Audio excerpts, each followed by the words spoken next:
Bismillahirrahmanirrahim. Assalamualaikum warahmatullahi taala wabarakatuh. Alhamdulillahirabbil alamin. Wassalatu wassalamu ala sayyidina Muhammadin wa ala alihi wa sahbihi ajma'in, amma ba'du. Puji dan syukur marilah sama-sama kita panjatkan kehadirat Allah Subhanahu wa taala yang telah melimpahkan rahmat dan karunia kepada kita semua, sehingga kita masih merasa nikmat Allah Subhanahu wa taala yang diberikan kepada kita semua.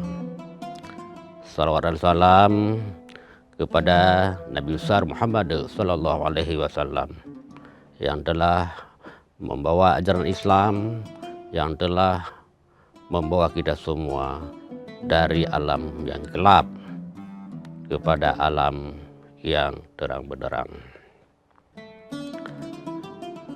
Kaum muslimin yang dimuliakan Allah dan para pendengar sekalian, beberapa hari lagi kita akan memasuki bulan suci Ramadan, bulan di mana umat Islam diwajibkan berpuasa, menahan makan dan minum, menahan hal-hal yang membatalkan puasa selama sebulan pada siang harinya. Allah Ta'ala dalam Al-Quran surat Al-Baqarah ayat 183 berfirman, Ya ayyuhalladzina amanu kutiba alaikumusiyam kama kutiba alal ladzina min qablikum la'allakum tattaqun. Yang artinya, hai orang-orang yang beriman, diwajibkan di atas kamu berpuasa sebagaimana telah diwajibkan atas orang-orang sebelum kamu. Mudah-mudahan kamu menjadi orang yang bertakwa. Dalam ayat ini Allah Ta'ala memanggil orang-orang yang beriman, menjelaskan kewajiban ibadah puasa.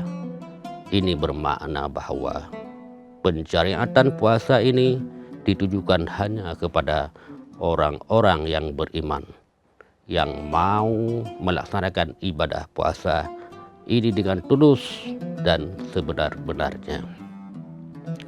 Di samping itu, ayat ini juga menjelaskan bahwa tujuan ibadah puasa adalah agar tumbuh sikap takwa bagi orang yang menjalaninya.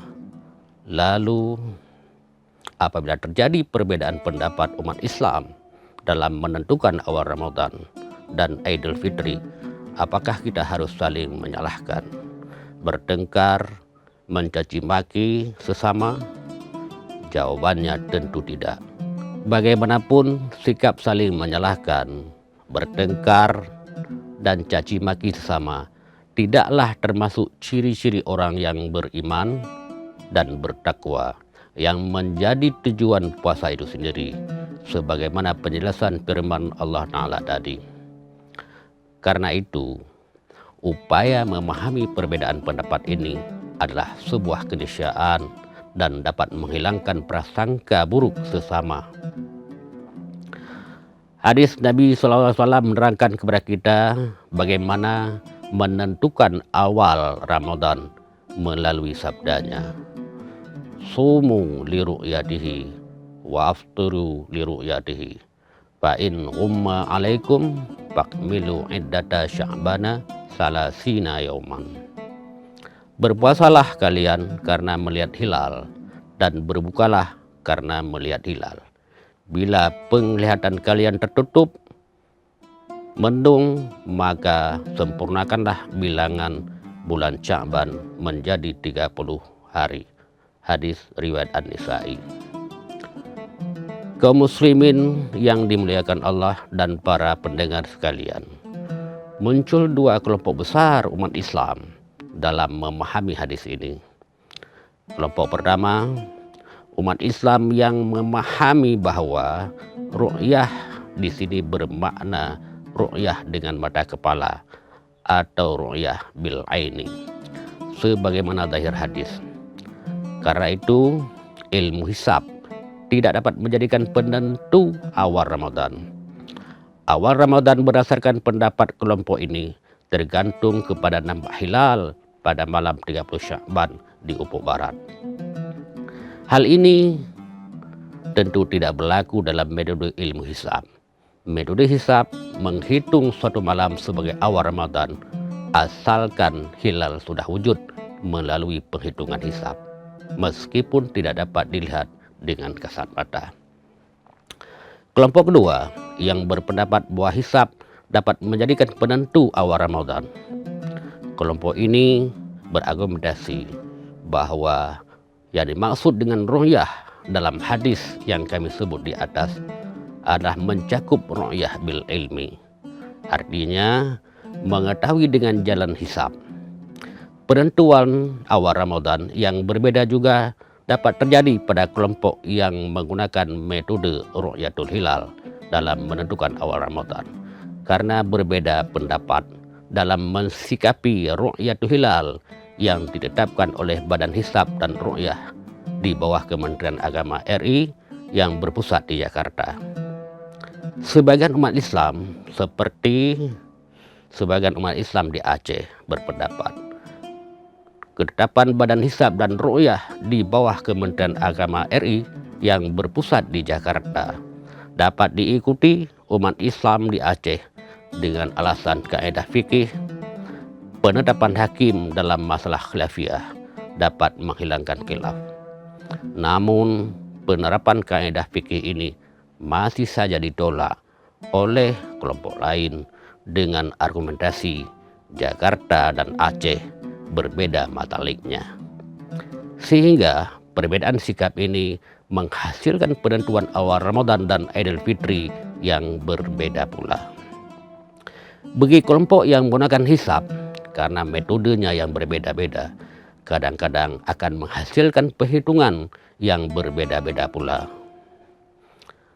Penghitungan yang berbeda-beda ini akan menghasilkan penentuan awal Ramadan yang berbeda pula.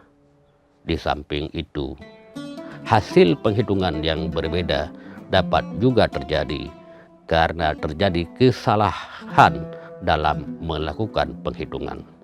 Meskipun hisab yang digunakan masih mempunyai metode yang sama. Kaum muslimin, para pendengar sekalian, alhasil diskusi ini akan sangat panjang dan tidak akan pernah selesai karena masing-masing golongan mempunyai pendapat dan argumentasinya sendiri. Karena itu, sikap toleransi dan saling menghargai dalam mensikapi perbedaan pendapat ijtihadiyah dalam menentukan awal Ramadan adalah sebuah keniscayaan. Nabi Muhammad SAW dalam riwayat Al-Baihaqi bersabda, "Ikhtilaful ummati rahmah." Perbedaan pendapat umatku adalah rahmat. Meskipun hadis ini masih diperdebatkan kesahihannya, namun dari sisi maknanya patut menjadi renungan kita bersama. Perbedaan tidak boleh menjadi bahan perselisihan dan pertentangan. Sebaliknya, perbedaan ini menjadi bukti betapa dalamnya khazanah keilmuan Islam, mengajarkan kepada umat Islam menjadi individu yang tasamuh, toleransi, menghargai pendapat orang lain, dan tidak gampang menyalahkan. Perbedaan bukan untuk dihilangkan, namun bagaimana perbedaan itu harus dikelola dengan baik dan dirayakan dalam kebersamaan.